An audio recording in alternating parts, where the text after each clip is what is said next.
It is 1:25. I'm going to get started with the second module here. In this module, I'm going to dive a little bit deeper into the 4 species that are the focus of the second part of this project. Those species are called SGCNs, and Anne warned us about using acronyms earlier. But SGCN stands for Species of Greatest Conservation Need, and I'll get into that, what that means in just a second here. In fact, it's the next slide. So what is an SGCN? A species of greatest conservation need is an animal that's been identified in what's called the State Wildlife Action Plan. And the U.S. Fish and Wildlife Service works with state agencies all over the United States to develop these state wildlife action plans. And these are plans that individual states put together that think about the resources and plants and animals and ecosystems in their states. And they go through and they identify priorities for conservation. And sometimes this is priority species, sometimes these are priority habitats. And these state wildlife action plans are updated at least every 10 years. And the idea for them is to develop opportunities for proactive conservation. So how do we work on animals and habitats before they become threatened so that we can, keep healthy ecosystems and keep, having human beings with a healthy place within those ecosystems. And they also provide opportunities to build conservation partnerships like the one in this project. So a collaboration between nonprofits, the Fish and Wildlife Service, and the state department, the state wildlife agencies. And so these state wildlife action plans often will identify what we call species of greatest conservation need. And these are the animals or plants in a state that are in need of conservation attention. And the needs could be, the attention that's needed could be just survey, like we don't know enough about them. It also could be, we know that they're imperiled and we need to create these specific actions in them. But these animals we're about to talk about have been identified as species of greatest conservation need in Oregon, Washington, and or Idaho. So there's some species that don't cross borders, but most of them are species of greatest conservation need in all of these states. And the 4 species I'm going to introduce you to are these 4 animals. So Morrisons bumblebee, Bombus morrisoni, the western bumblebee, Bombus occidentalis, the Succli cuckoo bumblebee, Bombus succli, and Franklin's bumblebee, Bombus franklini. And I'm going to go through each species individually and talk just a little bit about them. And then after I've introduced you to these 4 species, I'm going to go into what we hope to learn about them and how we plan to accomplish that in the second version of this project. And so first, Bombus morrisoni. I'll first just say that this is an incredibly beautiful animal. I mean, they all are, but this one, there's something about the colors, and this is a photo that I took here, and there's no filter, there's nothing that's been done to this photo. That golden yellow color that you see there is truly something that stands out on this bee. It's different than any other bee I've ever seen anywhere. It's truly beautiful. They're also quite large and just cool to watch when you get an opportunity to do it. Very beautiful animals. We'll talk about how to identify them later. This is just sort of an introduction to their ecology. So in the first iteration of the Bumblebee Atlas project from 2018 to 2020, we detected around 50 of Morrison's bumblebees throughout mostly southeastern Oregon and southern Idaho. We did have a few observations in one location in central Washington, as you see here, and then a very strange observation on the coast of Washington, which we're still trying to figure out. It's definitely that species. The photos were very clear, and they were collected by someone we've communicated with. But we don't know why it's there. There's never been an observation of that species that far west before. And so whether it found itself on a boat or was transferred in a nursery plant or whatever, or maybe there's a population there living in dunes because it was like a dunes environment, and maybe there's a unique population. So this is something we need to investigate moving forward. It's a very cool observation, and something we need to, continue looking at. But this is where we found it. And then all the blue dots is where we found it. The white dots is everywhere where we conducted a survey. So this is where one of our volunteers were out conducting a survey and didn't detect it, right? That doesn't mean that it wasn't there, but it does mean that it wasn't found on that particular day of that survey. So it certainly appears to not be in a lot of places where it probably should be or historically would have been. If you can remember from its sort of historical observations, it would have been found pretty regularly throughout this whole area I'm outlining right now. So historically, it would have been found well up into Washington, in southeastern Washington, and most of Oregon. So, but it's absent from a lot of those places now.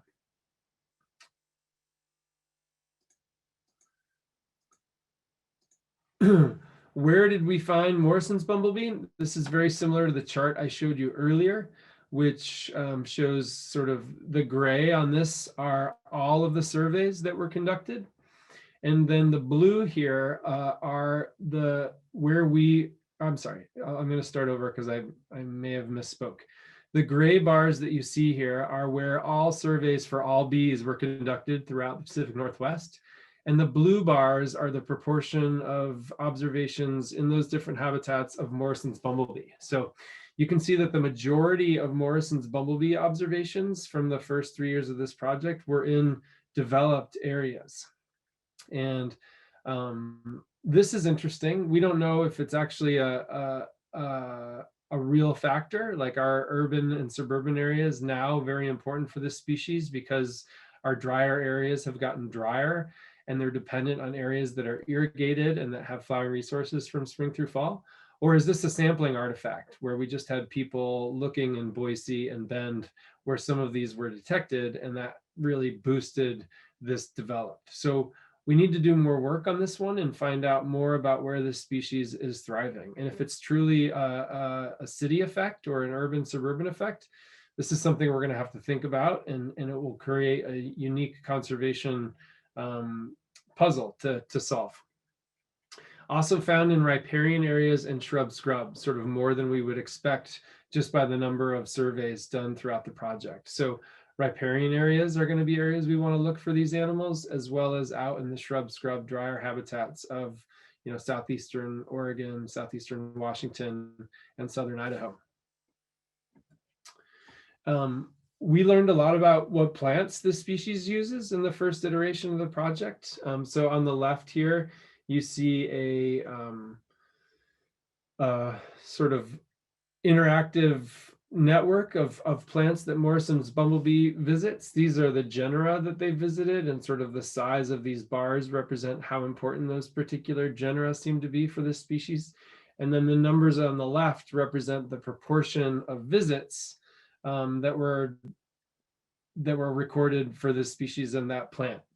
So you can see, plants like Sacuragera and Dipsacus all seem to be very important for this species.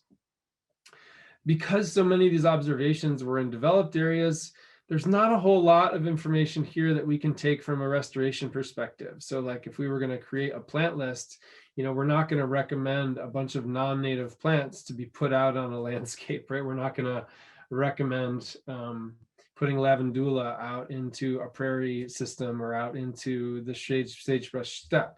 We need to think about what native plants to be using. So we've pulled some of those out, right? There's some sunflowers and lupins and penstemon and thistles and balsam roots and phacelia and ribes all seem to be important plants for this species as well. And so those are the ones we want to focus on, and maybe even think about doing some targeted surveys on plants like that in these ecosystems. So good information here, but certainly more that we also still need to learn about this species. In terms of timing, this is just from the Pacific Northwest Bumblebee Atlas. So the red bars that you see here are sort of our survey window of June 1st through the end of August. And then the observations that came in. So we seem to get, and then the gray sort of dotted background that you see there is the average for all species. And you can see Morrison's bumblebee has a little bit of an interesting distribution here in that we sort of get an early pulse around the end of June, and then a late pulse around the end of August. And whether this is real or just a sampling artifact, because again, there's only around 50 observations here. So a few observations could change this graph fairly dramatically, but it's still interesting to think about. And so as we start to do this, these are the windows, maybe that we start looking for this species. End of June seems to be a good time, and then end of August seems to be another good time. So this sort of makes sense for its habitat as well. End of June is a sort of probably the last gasp of a lot of these drier habitats in terms of flowering resources. And then at the end of August, we get another pulse of rabbit brush and other late season plants that come up in these areas. So those could be reflected here as well. In terms of where did we find this individual? We found it, we found, so there's 70 observations here. The minimum elevation was that one right on the coast of around 2 meters. And then sort of its maximum elevation was around 1,700 meters. And you sort of see a distribution that makes sense given that latitude and elevation have relatively the same effect. So we would find we would expect that at lower latitudes, it would be found at higher elevations. And then the higher latitude we get closer to Seattle, we're finding it at lower elevations. And this makes sense from just a climatic perspective. And a lot of bees that we observed follow this same pattern. And that's what we learned about Morrison's bumblebee in the first iteration, or at least an overview of some of the things we learned about it. The next species is the western bumblebee, Bombus occidentalis. The species was detected pretty regularly throughout a lot of our survey areas, particularly in our higher elevation areas. So along the spines of the Rockies and higher elevation areas, in Northwest Washington mountain ranges, and then along the spine of the Cascades and the Siskiyous. This is where we seem to find this species fairly regularly. It's absent in a lot of our lower elevation agricultural areas, and completely absent aside for these couple of observations, or it's more than a couple actually. There's a lot of observations here on the Olympic Peninsula, but west of the Cascade Sierra Crest, for the most part, it's completely absent, which is not true historically. It was found in these areas. So want to continue looking in those areas and seeing if we can detect it. And then, figuring out, is it really absent from these drier, lower elevation areas where we used to find it? Same graph as we looked at for Morrison's bumblebee. There's also a lot of developed observations for the western bumblebee, but we're also seeing a lot in grasslands and meadows, and then a fair number in woodlands and forests. So interesting for this species, different places to look at. But one of the nice things about this species is we do have enough observations in sort of non-developed areas to begin to think about putting together a plant list for restoration. And so here's the same network of plant observations on the western bumblebee as we had with Morrison's bumblebee. You can see there's a fair number more plants. And then, some of these percentages over here start to be meaningful. There's a fair number of sort of non-native species, but there are some native species as well. So thistles appeared to be very important for the western bumblebee. Spirea is another important plant at 12 and 10%. And then lupins, fireweed, snowberry, horse mint or giant hyssop. And then goldenrod is another one that appears to be important here. And one of the cool things here is we start thinking about sort of restoration in these areas. There's not a ton of overlap in locations between Morrison's bumblebee and the western bumblebee, but there are some. And so to sort of think about that, we built this interactive floral network where we can look at species that the western bumblebee visited. Let me get out my pointer here. I know,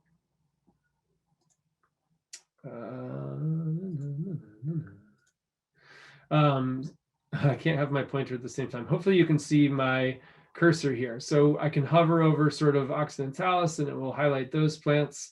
And I can hover over Morrisoni and it can highlight those plants. But then I can also hover over the plants and find out which one of them we're benefiting both species. So we can see on lavandula or lavender that was important for both. Lupin is another one that had a lot of observations for the western bumblebee and Morrison's bumblebee. And so we can use these floral networks to start thinking about which of these plants are going to benefit both of those species, and that we might put into some restoration effort in those areas.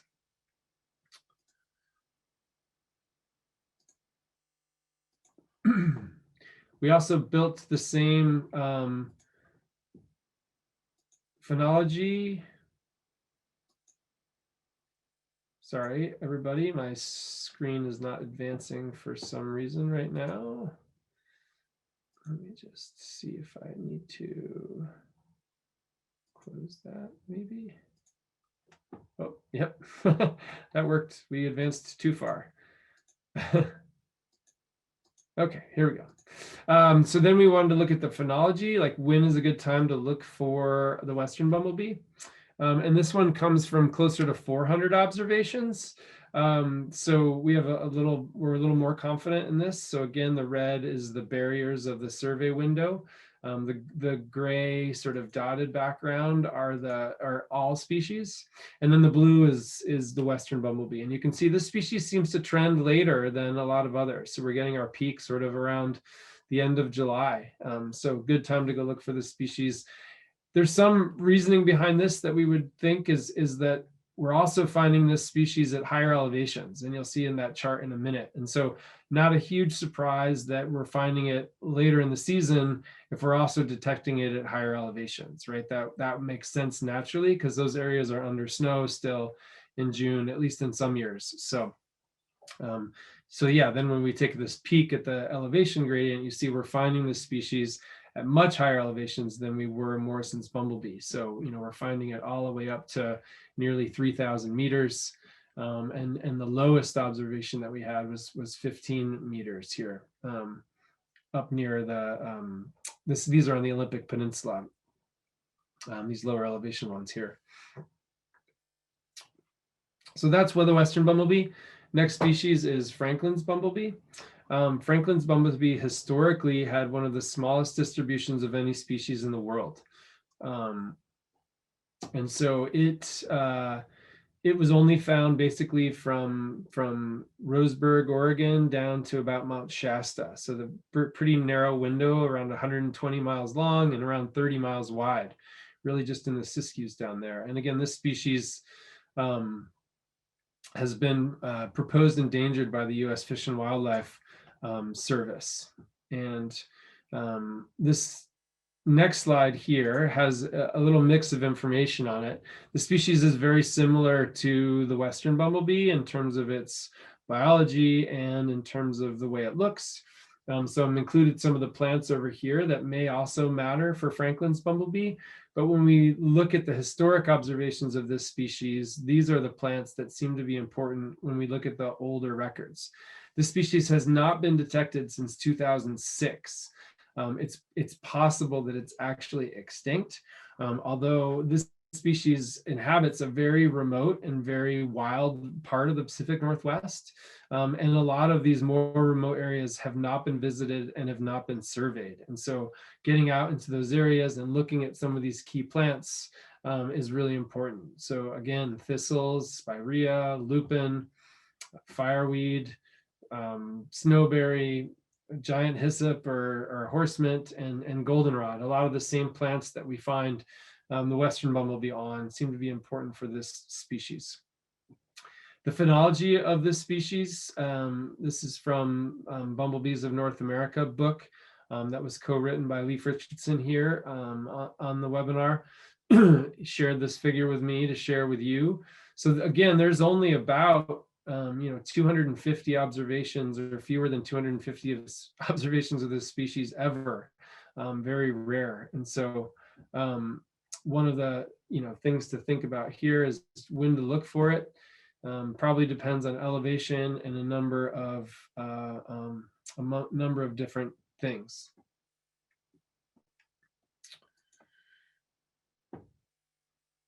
Last species that I'm going to introduce you to is Bombus Succli. Bombus Succli is a cuckoo bumblebee. It's one of those bumblebees that sort of fit into that unique life cycle that I was talking about in module 1 there, where it invades the nests of other species and has to do so delicately. Interestingly, this species seems to have a relationship with the Western bumblebee. It's the only species in the West that it's ever been found reproducing in. So it's believed that it's sort of an obligate host. And so the Succli's cuckoo bumblebee is dependent on the Western bumblebee. And so the fact of the matter that the Western bumblebee is in decline would lead us to believe that that its parasite would also be in decline, or maybe even in more decline. So not a huge surprise there. We have not detected this species in the first iteration of the Pacific Northwest Bumblebee Atlas project, but these are the historic observations. And you'll notice if you sort of look at this map and then go back and look at the map of the Western bumblebee, which I'll pull up next, there's a lot of overlap. So not a huge surprise here if these two species are related to each other, if we see that they're found basically in the same locations. So we're finding, historically at least, Succli in the same places that we found the Western bumblebee. When to look for this species? It seems to be that we find most females sort of in mid-June or late May or early June, which makes sense. It would be out sort of while queens are searching, so earlier than some other species. And then there's another late pulse in August, when males come out and can be quite abundant, at least when the species used to be at higher densities on our landscape, could be more abundant. When we sort of pull out the male-female distribution and just think about when are we going to try to detect this species, it looks like early August is really the key window to get out and conduct surveys for this. The one caveat is just that males are harder to ID from photos than females. They're not impossible. We just need to do a good job of taking photos during that time of year if we're gonna detect it. And another interesting thing to think about here, and one of the things that we're thinking about moving forward with this project, is because of this relationship between the Western bumblebee and the Succli cuckoo bumblebee, is thinking about using observations and timing of the Western bumblebee to detect the Succli cuckoo bumblebee. So if we go to Western bumblebee sightings and come a month later, that seems to be a good time to look for Succli cuckoo bumblebee, as long as that first observation was a queen, right? The queen occidentalis. So sometime between sort of 3 to 5 weeks later seems to be the peak. And so we're going to try to begin to use those observations of the Western bumblebee as a guide to help us look for the Succli cuckoo bumblebee, or at least when and where to do that. Historically, the Succli cuckoo bumblebee was found on these 4 species, seem to be important. So asters, rabbitbrush, thistles, and goldenrod.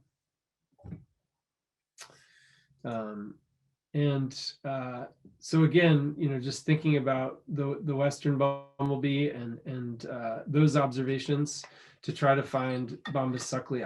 So this is a map that shows the Succli observations are in red or in purple are the historic Succli observations, and then in white are the historic occidentalis observations. And so we're going to continue, as I've said, to use occidentalis sightings to help guide us to try to find this species. And so in summary, over the first 3 years of this project, we've learned a lot about these 4 species. We've learned more about their biology. We learned more about 2 of these species, I guess. We learned more about their biology, the plants they're using, the habitats they're found in. But we still have important information gaps. And our goal now is to close those information gaps. And to do that, one of the things we need to do is find Franklin's and Succli's cuckoo bumblebee. We need to go out, increase search efforts, and try to detect those species so that we can institute on-the-ground conservation efforts.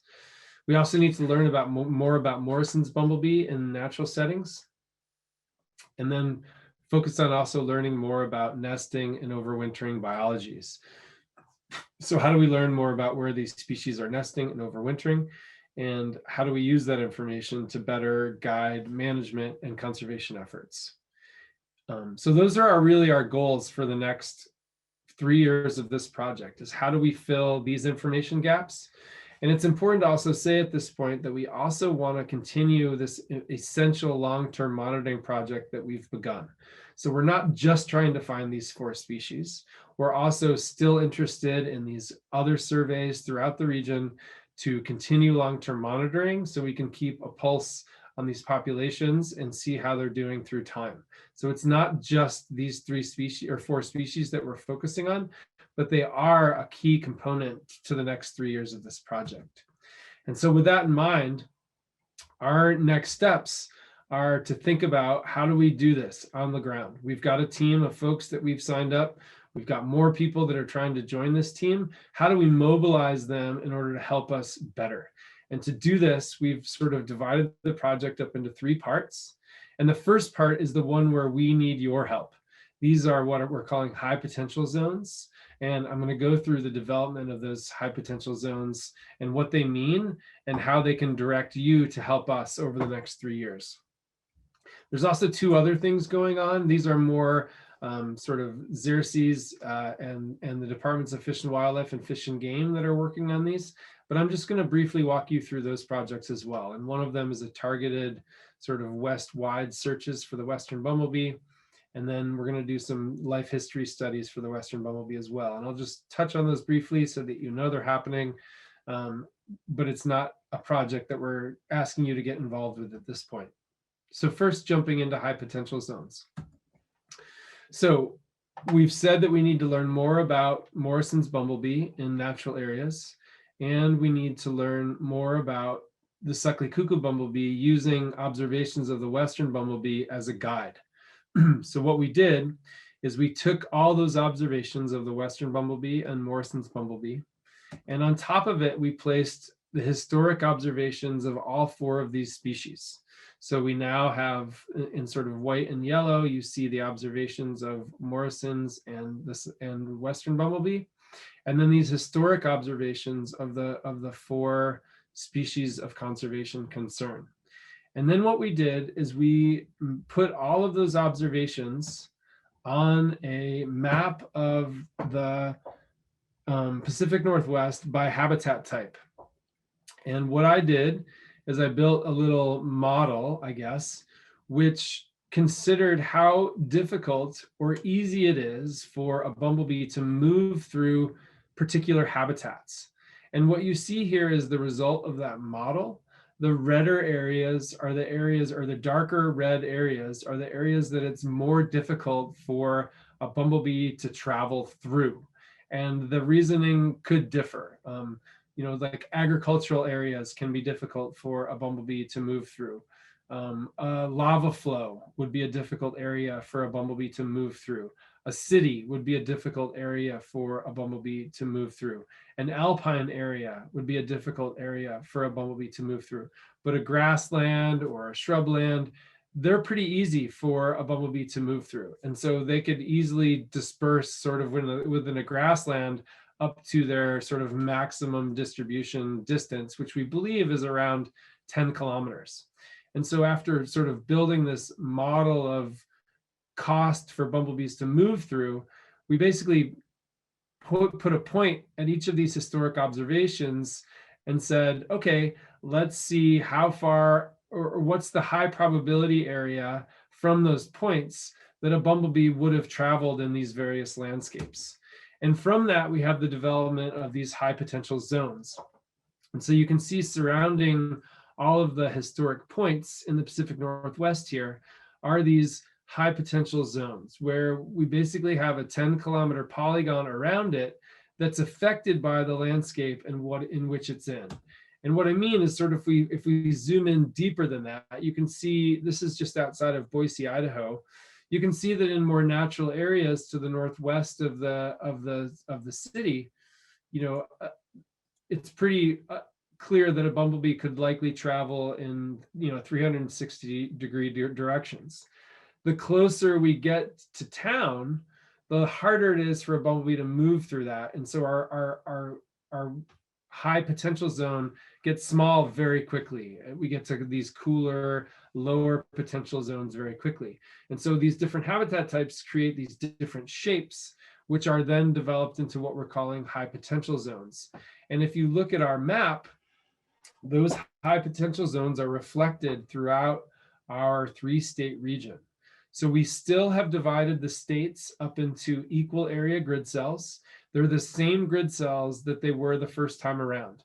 And those grid cells are still the focus for adoption, right? So when you go to our website to try to get involved, we are still asking you to adopt a grid cell, which is to take one of these 50-kilometer by 50-kilometer grid cells and say, I'm going to do my surveys within that grid cell. All we've done is we've now added these high potential zones on top of those grid cells. So let's say you choose to adopt a grid cell. What we're then going to ask you to do is to try to focus your survey effort inside one of those blue polygons. You don't have to do this. You don't have to do this. You could, if your grid cell doesn't have any blue in it, that's okay. You don't have to, you can still do surveys, and we still want to do that long-term monitoring. And you might turn up new observations of these species, which is great too. But we're really trying to focus in these blue areas so that we can find Morrisons, Western, the Suckli cuckoo, and Franklin's bumblebee. And you'll notice that these blue polygons, I'm not telling you which species that these high potential zones are based on. They're just universal. All these species are equal. And part of this is we don't want to bias the search effort. We don't want you to be out there looking for a particular species. We want you to out there doing the same surveys that you've always done for all species, so that we can continue to get these equal area efforts, so we can compare past and future condition too. So basically, if I was to tell you exactly what I wanted you to do, if you were an open book and you just said, Rich, tell me what you want me to do, I would say, you'll notice that there's 2 different colors of grid cells on this map. There are dark green grid cells and there are light green or yellow grid cells. Those dark green grid cells are the areas that weren't surveyed in the first part of the Atlas project. And so those are our highest priority areas. And so if you were to be an open book and say, what do you want me to do? I would say adopt one of those dark green grid cells and then conduct both of your surveys within a blue polygon within that dark green grid cell. That would be sort of the ultimate best contribution. You get a gold star.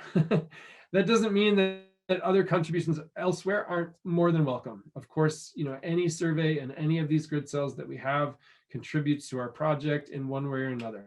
But from a sort of top priority way, like dark green and blue polygon is the best. But other opportunities to contribute as well. As in the past, we've had sort of multiple levels for you to contribute and add to this project, and nothing is different this year. We're just trying to focus some of these efforts for these 4 species. And that's really sort of the new focus of the project right there, the new grid cell map and all of that. That's why it looks the way that it does for those of you that are coming back to the project, and thank you. And for those of you who are brand new, just know this is how we sort of target search areas for this project. Is each year we develop a new map which has new priorities, and we try to direct our search effort towards these priorities. And this is what it looks like for 2021. In addition to this project, which is sort of the main focus, is that effort I was just talking about, the high potential zones. The Xerces Society and Washington Department of Fish and Wildlife and Idaho Department of Fish and Game and Oregon Department of Fish and Wildlife have all partnered together to do this west-wide search for the Western bumblebee. So there was a paper that came out a couple of years ago that identified all these areas throughout the Western United States that had been insufficiently surveyed for the Western bumblebee. And so we've targeted some of these areas. We're going to go out and do surveys. And they're pretty similar actually to the Pacific Northwest Bumblebee Atlas, but we're not at this time asking volunteers to contribute to this effort. This is something that the Xerces Society is doing. But if you're in the audience and you work for the BLM or the Forest Service or a state agency, and you might be interested in contributing to this effort, please reach out to Anne or Joel or myself, And we're trying to help coordinate and facilitate this effort throughout the West. And then finally, the Xerces Society and well, all the partners of the project are also starting next year going to be working on targeted life history studies. So what we're going to do is we're going to take high concentration observations of the Western bumblebee, and we're going to return to those places weekly or maybe even daily and do repeated searches to try to find nests. And then we're going to stay there through a lot of the fall. And we're going to try to find places where queens begin to dig their hibernacula and overwinter. So we're hoping to use some of these longer term observation areas so that we can learn more about what habitat types are important for nesting and overwintering. And we'll learn a whole lot more about nest phenology as well, like rates of animals flying in and out of nests, assuming we're able to detect some. So again, these last two things I just mentioned are not efforts that we're specifically asking you to get involved in.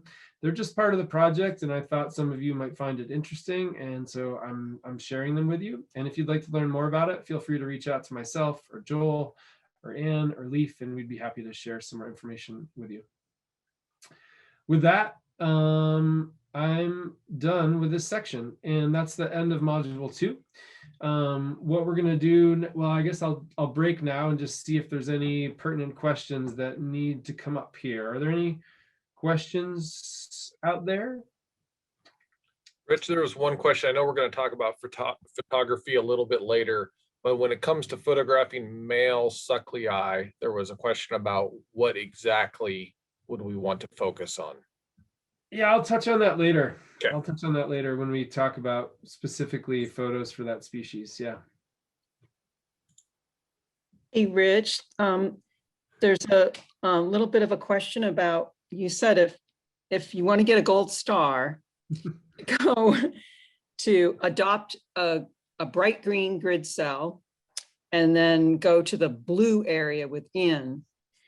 What about a blue area only that's not within that's in like that lighter green grid cell, or a bright green grid cell that doesn't have a blue, i.e. high potential area? Those would be silver stars, not gold stars. No, those are great targets for surveys as well. So basically anywhere within a blue zone is a high priority area that we really want to focus surveys on. The reason that I called out the dark green ones, or what you called bright green, for surveys is just we have no information over there from the last 3 years. And so getting surveys in those areas is high priority, but then also within those blue areas is just the most priority. But so yeah, thank you for calling that out. It's really, but surveys anywhere are gold stars. These are just platinum stars, I guess. So, but yeah, I hope that clarifies some. Yes, thank you. Mm-hmm.